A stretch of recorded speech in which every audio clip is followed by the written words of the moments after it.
कृष्ण समीपी पांडवा। सदगुरु कबीर कहते हैं कि पांडव तो कृष्ण के समीप थे।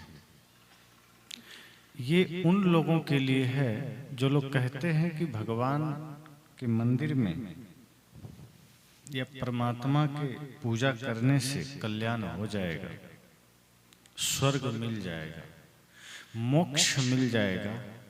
ऐसे लोगों के लिए सदगुरु कहते हैं कि आप तो सिर्फ पूजा करते हैं, आप तो सिर्फ मंदिर जाते हैं। पांडव तो कृष्ण जी के साथ रहते थे, निकट रहते थे। पर हुआ क्या? गले हिमारे जाए, हिमालय में जाके पांडवों को गलना पड़ा। साहब कहते हैं अपने कर्म का फल पांडवों को भुगतना पड़ा, भगवान साथ में थे। यदि लोहा को पारस मिल जाएगा तो उसको जंग नहीं लग सकता है, उसमें काई नहीं लगेगी। जो लोहा सोना बन जाए उसमें कभी जंग नहीं लगता। कहा जाता है कि पारस पत्थर के संयोग से लोहा सोना बन जाता है। साहब कहते इसी तरह से भगवान मानते हैं कृष्ण को, तो उनके तो निकट थे पांडव, उनके पास थे, फिर भी उन्हें अपने कर्म का परिणाम भुगतना पड़ा, फिर भी उन्हें अपने कर्मों का फल मिला। इसलिए ये कहना कि किन्हीं महापुरुष के पास रहने से, निकट रहने से कल्याण हो जाएगा, ये संभव नहीं है। सिर्फ सत्संग करने से कल्याण हो जाएगा, ये संभव नहीं है। सिर्फ पूजा करने से कल्याण हो जाएगा, ये संभव नहीं है। क्योंकि सिर्फ भगवान की पूजा से, सत्संग से, प्रार्थना से अगर कल्याण हो सकता था, बंधन से मुक्ति मिल सकती थी, तो पांडव को हिमालय में गलना ही नहीं पड़ता। क्योंकि वो तो साक्षात परब्रह्म के साथ था, जिसे दुनिया परब्रह्म मानती। राम जी को भगवान मानते हैं, लेकिन राम जी के होते हुए उनके पिताजी को गुजरना पड़ा, वो अपने पिताजी को ही न रोक पाए। कबीर साहब ने कहा है ना, आपन कर्म न मेटो जाई, कर्म का लिखा मिटे दो कैसे, जो युग कोटि सिराई। उन्होंने कहा अपने कर्म का लिखा कभी नहीं मिटता, चाहे वो कोई भी हो। इस धरती पर जो भी इंसान है उसे अपने कर्मों का परिणाम भुगतना पड़ता है। वो मंदिर जाए, चाहे मस्जिद जाए, चाहे गिरजाघर जाए, चाहे गुरुद्वारा जाए, कोई भी किसी भी पूजा पद्धति से जुड़ा हो, अगर वो ये चाहता है कि पूजा करके हम अपने कर्म के परिणाम को बदल देंगे, तो ये संभव नहीं। कर्म के परिणाम को अच्छे कर्म से ही बदला जा सकता है। साहब ने इसलिए कहा कि कृष्ण समीपी पांडवा, इससे बड़ा उदाहरण और क्या हो सकता है। किसी महापुरुष के साथ में रहने मात्र से जीवन में कोई बदलाव नहीं आता। बहुत तेज भूख लगी है, बहुत बढ़िया भोजन सामने रखा हो और दिन भर रखा रहे और खाए नहीं, तो पेट नहीं भरेगा। सिर्फ भोजन के साथ रहने से पेट नहीं भरता, उसे ग्रहण करना पड़ता है। पानी रखा है और हम पिए ही नहीं, प्यास नहीं बुझेगी। गंगा किनारे खड़े रहें, स्नान ही ना करें, तो स्नान न करने के बाद सिर्फ गंगा के पास खड़े रहने से स्नान का लाभ थोड़े मिल जाएगा। इसलिए साहब कहते हैं ये मानना, ये सोचना कि सिर्फ पूजा प्रार्थना से कल्याण हो जाएगा, सत्संग से कल्याण हो जाएगा, नहीं हो सकता। उसके लिए उसमें उतरना पड़ेगा। जब तक सत्संग हमारे अंदर नहीं उतरेगा, तब तक सत्संग से कल्याण नहीं होगा। सत्संग में तो हम आ जाते हैं, सत्संग हमारे अंदर नहीं आता। सत्संग में हम बैठ जाते हैं, सत्संग हमारे अंदर नहीं बैठता।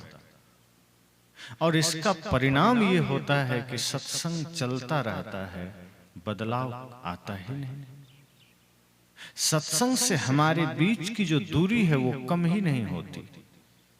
पंडाल में सत्संग है, घर जाएंगे सत्संग बंद हो जाता है।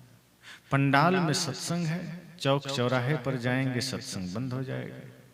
यहां सत्संग है, दुकान में जाएंगे सत्संग बंद हो जाएगा। मंदिर में पूजा है, बाहर पूजा खत्म। घर में 1 घंटा बैठ के ध्यान कर लिए, बाहर गए ध्यान खत्म।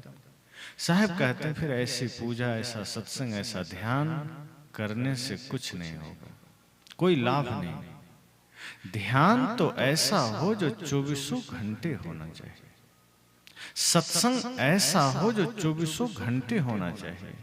और वो सत्संग ऐसे पंडाल लगा के थोड़े होगा। ये तो सिर्फ सीखने की जगह है, जानने की जगह है। यहाँ तो कुछ थोड़ा सा जाना जा सकता है। जीना तो घर में ही होगा, असली सत्संग तो घर में ही होगा, असली पूजा घर में ही होगी। साहब ने कहा है ना, जहां जहां डोलो सो परिक्रमा, जो कुछ करो सो पूजा। उन्होंने कहा है कि परिक्रमा, आपका डोलना भी परिक्रमा हो जाए, आपका चलना भी परिक्रमा हो जाए, और आपका कुछ करना भी पूजा हो जाए।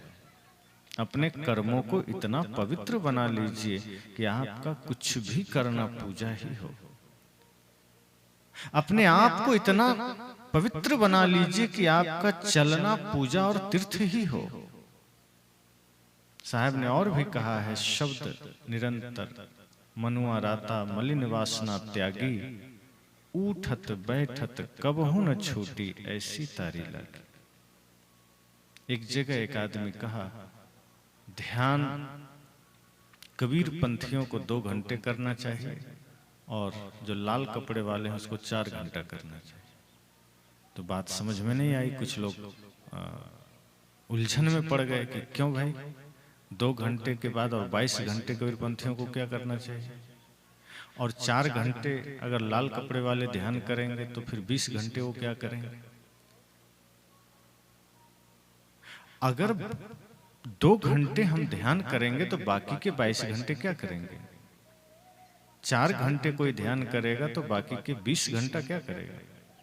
मतलब साफ है कि 2 घंटा ही ध्यान में रहना है, बाकी समय बिना ध्यान के जी सकते हैं। तो वो 2 घंटा भी ध्यान में नहीं रह सकता। जो व्यक्ति 1 घंटे सत्संग समझ रहा है कि हम 1 घंटा सत्संग कर रहे हैं, वो 23 घंटा अगर बिना सत्संग के चल रहा है तो उसका 1 घंटा भी सत्संग में नहीं बीता होगा।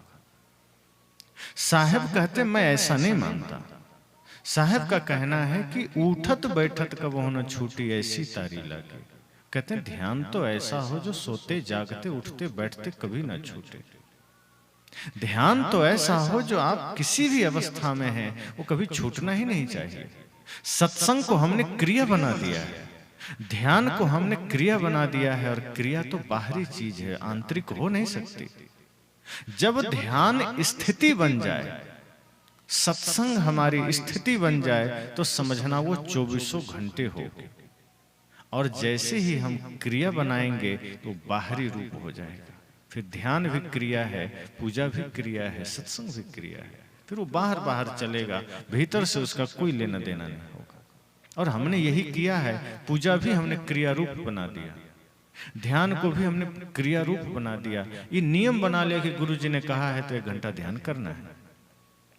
अब वो बोझ बना है सिर पर, क्या करें। गुरु जी ने सिखाया है 1 घंटा ध्यान करना है, और वो ध्यान हो भी क्या रहा है, आंख बंद है, दुनिया भर का चिंतन चल रहा है, भीतर से जुड़ ही नहीं पाते, मन अंतर मन में हम लौट ही नहीं पाते।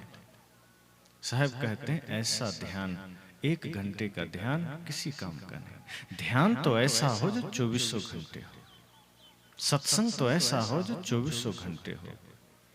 ध्यान और सत्संग पूजा प्रार्थना कैसा हो, जैसे हम श्वास लेते हैं, तो जब श्वास लेते हैं तो 1 घंटा लेते हैं कि 2 घंटा, 24 घंटा लेते हैं। और लेने में मेहनत करनी पड़ती है। किसी को ऐसा लगता है कि हम बहुत मेहनत कर रहे हैं श्वास लेने में। अब जिनको बीमारी होगी अलग बात है, पर स्वाभाविक रूप से श्वास लेने में कोई मेहनत नहीं। और ऐसा भी नहीं है, कोई ऐसा भी नहीं कहता कि क्या करें, आज बहुत व्यस्त हैं, आज श्वास नहीं ले पाएंगे, कल ले लेंगे। आज खेत में काम ज्यादा है, आज श्वास नहीं लेंगे, 1 घंटे बाद लेंगे। कोई कहता है? श्वास आती है जाती है बिना कहे, ना आपको सोचना है ना कहना है, वो खुद आ रही है जा रही है। श्वास आपके भीतर स्वाभाविक चल रही है। आदमी सोया है तब भी, जागा है तब भी, बेहोश है तब भी, होश में है तब भी। श्वास के लिए कोई आयोजन, कोई प्रयोजन की जरूरत नहीं। साहब कहते हैं सत्संग इसी तरह श्वास में उतर जाए। सोते जागते उठते बैठते सत्संग हो। जब इस अवस्था में उतरेंगे तब लाभ मिलेगा सत्संग का। जब इस भाव दशा में उतरेंगे तब लाभ मिलेगा ध्यान का। अभी तो हम ध्यान करते हैं और उठते ही क्रोध कर बैठते हैं। जो ध्यान हमारे विकारों को नाश करने के लिए है, वो ध्यान ही हमारे विकार का कारण बन जाता है। जो सत्संग हमारे भीतर के दोषों को मिटाने वाला है, वही सत्संग हमारे भीतर दोष पैदा कर देता है। जो लोग ज्यादा ध्यान करते हैं वो उतने ही क्रोधी हो जाते हैं। पहले के ऋषि मुनि कुछ होते थे जो ध्यान में बैठे होते थे और अचानक ध्यान भंग हुआ कि श्राप दे देते थे। तो जो ध्यान का अर्थ ही है जहां परम शांति, ध्यान का अर्थ ही है जहां परम प्रेम, उस ध्यान के बाद अगर मन में क्रोध आ गया, उस ध्यान के बाद अगर अहंकार आ गया, ध्यान अगर गुस्से का कारण बन गया, तो किस काम का ध्यान? साहब कहते हैं इसलिए किसी के निकट होने से लाभ नहीं होगा, सत्संग में बैठने से लाभ नहीं होगा, सत्संग को अपने भीतर बैठाना होगा। फिर आप सत्संग में थोड़ी देर ही बैठे, कोई दिक्कत नहीं। वैसे भी जीवन को बदलना हो तो 4 घंटे का सत्संग सुनना जरूरी थोड़े। 4 मिनट का भी सत्संग अगर ठीक से सुन लिया तो जीवन में क्रांतिकारी बदलाव आ सकता है।